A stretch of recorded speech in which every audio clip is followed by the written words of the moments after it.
On today's episode of Behind the Wire, there's another major drug and gun trafficking operation that has been busted in Washington state. Stay tuned.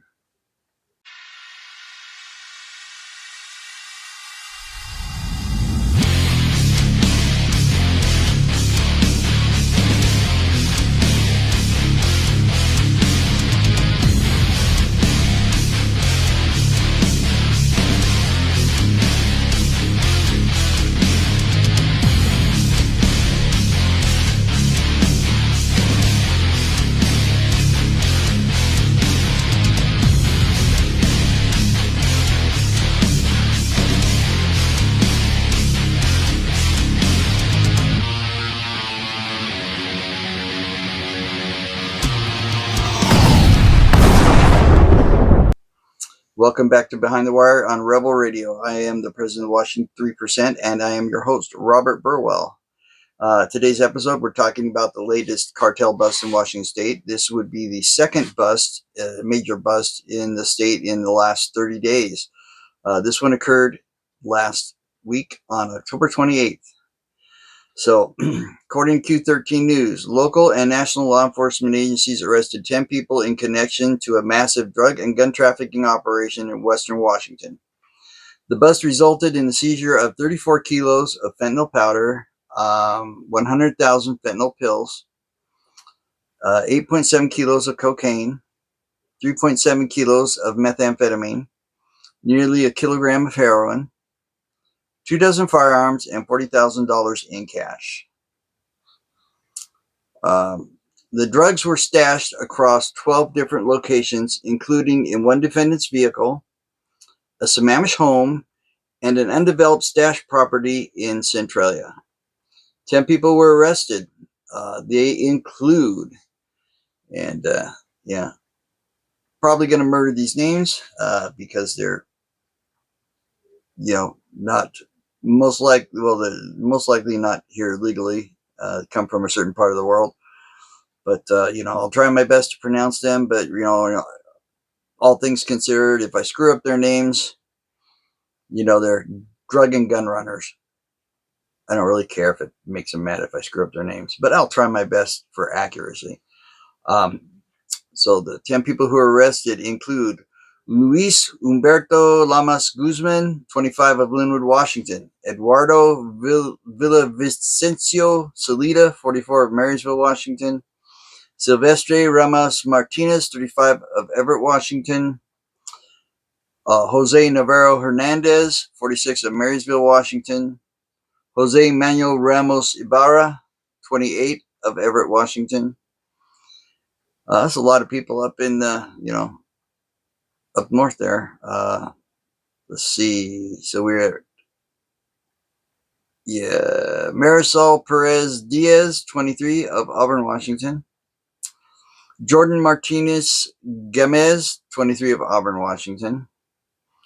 And Jose Isabel Sandoval Zuniga, 30, of Sammamish, Washington. And Ronnie Licona Escato, 56, of Seattle, Washington. And finally, Edgar Rivas Robles, 33, of Centralia, Washington. These are the 10 individuals who were arrested in this big bust. These defendants were trafficking fentanyl, cocaine, methamphetamine, and heroin on the streets of western Washington. These drugs take a heavy toll on our community, said U.S. Attorney Charles Neal Floyd. Worse yet, this group trafficked in dozens of firearms, some of them high-powered assault-style weapons. Yesterday alone, law enforcement seized 34 firearms. According to the article, the Drug Enforcement Administration and Seattle Police Department led the operation, which was a culmination of a year-long investigation by area law enforcement officers. This heavily armed transnational criminal organization threatened all of western Washington by trafficking guns and fentanyl from Lewis County to Snohomish County, according to David F. Reams, Special Agent in Charge, DEA Seattle Field Division. Our entire region is safer today because of the efforts of the DEA and our partners who literally risked their lives to confront this threat to our communities. This case is part of Operation Take Back America, an initiative focused on deterring illegal immigration, combating drug and human trafficking, and eliminating cartels and transnational criminal organizations. So this was a transnational criminal organization, and most likely was uh, run by illegal immigrants in Washington. And, no surprise there, right? Um, the Internal Revenue Service criminal investigation also assisted in the investigation. SWAT teams from North Sound, Metro, King County, Snohomish County, Washington State Patrol, Centralia Police, Valley, and Customs and Border Patrol helped make the arrest. So a lot of agencies involved throughout the state in this big bust. But again, this is the second major cartel operation that was busted in Washington State in the last 30 days. So, a couple questions, is why do we have these major cartel pipelines operating in Washington State?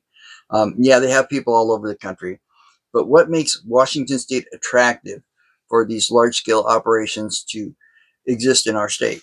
A couple things.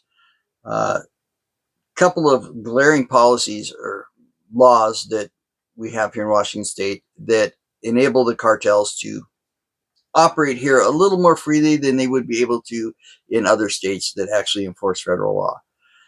The first of these laws is the fact that we are a sanctuary state. Okay, Washington's a sanctuary state for illegal immigrants. How does this make it easier for the cartels to operate in our state? It's pretty simple. One of the major things that starts an investigation into cartels in any part of the country by any law enforcement agency is the fact that when they pull somebody over for something minor, like they were speeding, they got the headlight out, whatever, and they pull the individual over, and then they start running their background, and they find out they have ties to different things. Then that usually kickstarts an investigation. It's like, oh, hey, this guy has contacts in the cartel.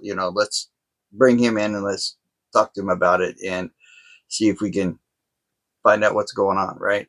Start investigating individual's links to organizations.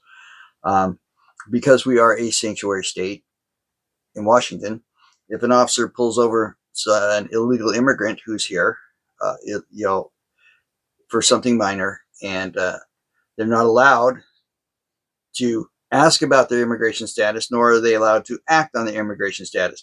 Now, under federal law, if you pull over someone who is in the country illegally, if you're law enforcement and you come into contact with somebody who is here illegally, you are supposed to detain them and hold them for federal agencies to work on deporting them or whatever.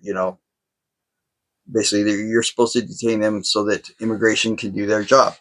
But because we have these policies that don't allow our officers to do that, these people don't get brought in. They don't have their backgrounds looked into. And a lot of times, if you look into their backgrounds, you find out that they could have ties to cartels or, a past history of drug trafficking and things like that. Well, because we're not allowed to detain them like we should, for being in the country illegally, we do not a lot of times get the background information that would be helpful to initiating these investigations into, cartels and, associations these people may have with them. So that's one tool that's been taken away from law enforcement. And because they don't have that tool, it makes it much easier for the cartels to operate in our state, because they don't have to worry about, one of their little foot soldiers getting pulled over for a taillight being out and having a big investigation start up because they're able to identify him, right? So, because we got law enforcement's hands tied on that subject, just makes it that much easier for them to operate. The second thing that makes it much more attractive for cartels to operate in Washington State is the fact that how do I want to put this? The intellectual giants that we have running our state have decided to decriminalize drug possession in Washington for almost all drugs. They've decriminalized drug possession up to a certain amount. Why does that make it easier for cartels to operate in our state? It's really pretty simple. Number one, well, it's not just easier, but more attractive. Number one, it's very attractive for them to operate in our state because people are allowed to freely use their drugs on the streets, and there's nothing we can do about it, which makes it very attractive for people who use drugs to come to our state, thereby establishing a massive market for these illegal drugs in our state. And where there's a market, the suppliers are going to go, right? And because we're so attractive for all the people who abuse drugs, we're such an attractive state for them to live in because of our policies of, being able to be caught with their drugs and not get arrested, and to live wherever you want on the streets in our state. We've decriminalized homelessness too, so it makes it very attractive for all the junkies to come to Washington, which in turn brings their suppliers in. Okay. Another thing about the decriminalization of drugs, that and again, these are drugs that are federally illegal. Okay. But we decriminalize them, which basically means our law enforcement can't enforce that they're illegal. They just have to sit there and look at them and watch them do it and not do anything about it. Because we've decriminalized this, we've taken away a important tool that law enforcement traditionally uses to go after the suppliers. And that tool is, how most investigations into drug suppliers starts is, you bust somebody, with drugs on them. When they're stopped for some other reason, they do a search. They find out they have these illegal drugs on them. Well, now you can bring that person in, right? And because they're in possession of illegal drugs, they're facing jail time. So what, the police do to start investigations is they want to find out who the supplier is, right? Because that's the end goal, to take down the suppliers. So if they have somebody who's facing jail time, they can offer them the option of, well, you can either go to jail for possessing this stuff, or you can help us out and go after your suppliers, right? That's an important tool law enforcement has to kickstart investigations and to start tracking down the source of the drugs in any area, is to put leverage on somebody that you've caught with the illegal drugs and have them turn on the person above them. And then you start stepping up the ladder till they get to the big suppliers, because that's who we want to get, is the big suppliers. But because with our decriminalization policies that we have in Washington State, we have taken that tool away from law enforcement to hold the threat of prison time over these people, to get them to cooperate in kickstarting investigation. We've tied their hands. So that's why Washington State is so attractive for cartels to operate in, and why we have 2 major busts in the last 30 days, excuse me. Now, one thing that is nice, one reason why I think we've had 2 busts in such a short period of time, is the fact that it appears that our state agencies are cooperating more with the federal agencies. And I think the reason why they're cooperating, at least on these big major busts, is our politicians have kind of loosened up the reins and are allowing them to work with federal agencies on the really big things like this, in hopes of appeasing the current administration to not send federal troops in, right? Because, I mean, the only reason that he makes the threat of sending federal troops in is because he wants them to get off their dead asses and do their job, okay? Their job as leaders of the state is to, number one, enforce the laws that they swore an oath to uphold when they're sworn into office, which, drugs are illegal, immigration's illegal. They swore oath to uphold those laws, and they need to do it, and they haven't been doing it. Okay, their only job is to uphold the laws and to protect the people of Washington State, and they have failed to protect the people of Washington State because of their stupid policies are allowing this flooding of the market of all these illegal drugs that are killing thousands of people in our state every year. And so with the threat of federal forces coming in to do their job for them, they're starting to get off their butts and do their job to keep that from happening. And I think that's why we've had 2 major busts in the last month, is because of their kind of loosening up the reins and having our local agencies work a little closer with federal agencies on the big things, these big major busts, in hopes of keeping uh, the administration from sending in more federal officers to do their job for them. And, you know, hey, if the threat makes them step up and start doing their job, then it worked, right? And, the more of this crap we can get off the streets, the better. But at any rate, that's what's going on, and that is why we are so attractive for these cartels, is because of these ridiculous policies we have. So hopefully someday sanity will again return to the state, and we will make things illegal that should be illegal again, and let our law enforcement do their jobs and have the tools at their disposal to do their jobs. That's all I have on this subject. In a recent video, I talked a little bit about being prepared for winter and things that might happen, how to keep your family safe. And so I'm going to start a new thing where I'm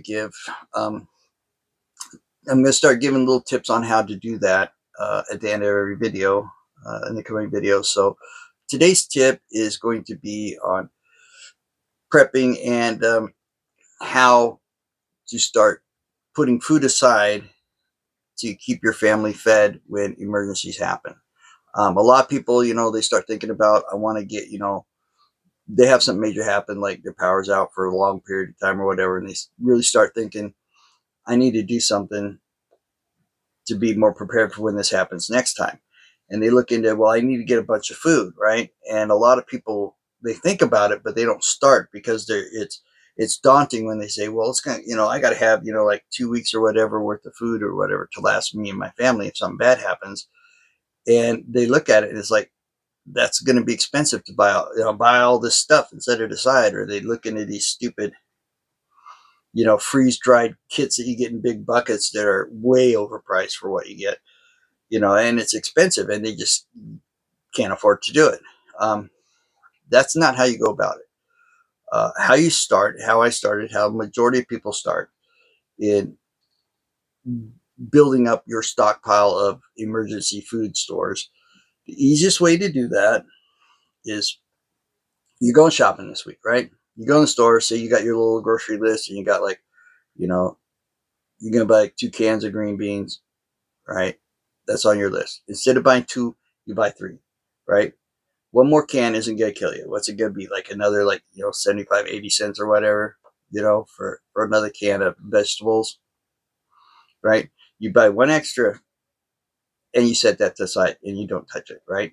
If you're buying pasta, right? Pasta, you can get pasta, the cheap pasta for like 80 cents to $1.50 or whatever for a box of pasta. You buy one box for what you're going to use. Like you buy a box of spaghetti or a box of noodles.